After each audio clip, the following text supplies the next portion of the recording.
آج کسی نوجوان سے پوچھو کہ آپ کوئی نوکری کیوں نہیں کرتے، اتنے پڑھے لکھے ہیں تو کہتے ہیں نوکری نہیں ملتی۔ پھر دوسرا سوال کرو، پوچھو بھائی اپنا کام کیوں نہیں کرتے تو کہتے ہیں سرمایہ نہیں ہے۔ دراصل سرمایہ کاری سے پہلے ہی ہم سرمایہ کو سمجھ لیتے ہیں۔ آج کی دنیا میں پیسہ سرمایہ سمجھ لیا جاتا ہے کیونکہ یہ نقد سرمایہ اور اس سے ہم اسباب اور خدمات فوری خرید سکتے ہیں، لیکن اس کے علاوہ بھی سرمایہ کی مختلف شکلیں ہوتی ہیں۔ وقت سرمایہ ہے، صحت سرمایہ ہے، عقل و دانش ایک سرمایہ ہے۔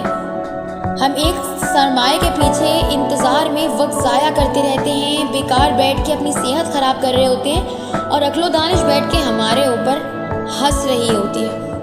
یہاں پہ ایک مثال لیں گے، پاکستان میں عموماً لاہور اور کراچی خاص طور پہ کیونکہ یہ بڑے شہر ہیں اور یہاں پہ بہت افراتفری رہتی ہے، تو خصوصاً سڑکوں پہ دوڑتی تیز رفتار ٹریفک میں شامل ہونے کے لیے ڈرائیور وہی کامیاب ہوتا ہے جو گیپ ملتے ہی راستے پہ گاڑی لگا دیتا ہے۔ باقی ٹریفک اپنے سفر کے لیے اسے خود ہی راستہ دے دیتی ہے۔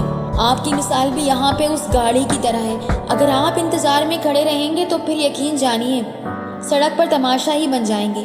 یاد رکھیں، جن افراد کے پاس وقت، صحت اور شعور کا سرمایہ ہو اور پھر بھی وہ سرمایہ کے انتظار میں کچھ نہ کر رہے ہوں، ایسے افراد کو اگر کیش سرمایہ بھی مل جائے تو وہ یہ مارکیٹ میں جا کے گوا دیں گے اور کچھ نہ کر سکیں گے۔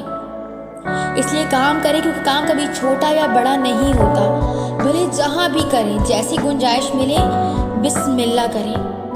وقت پہ اپنی صحت کی سرمایہ کاری کریں، انتظار آپ کو خوابوں کی دنیا میں ورنہ ضائع کر کے رکھ دے گا، اور جب تک آپ اس خوابوں کی دنیا سے نکلیں گے آپ کے پاس سوائے پچھتاوے کے کچھ نہیں بچے گا۔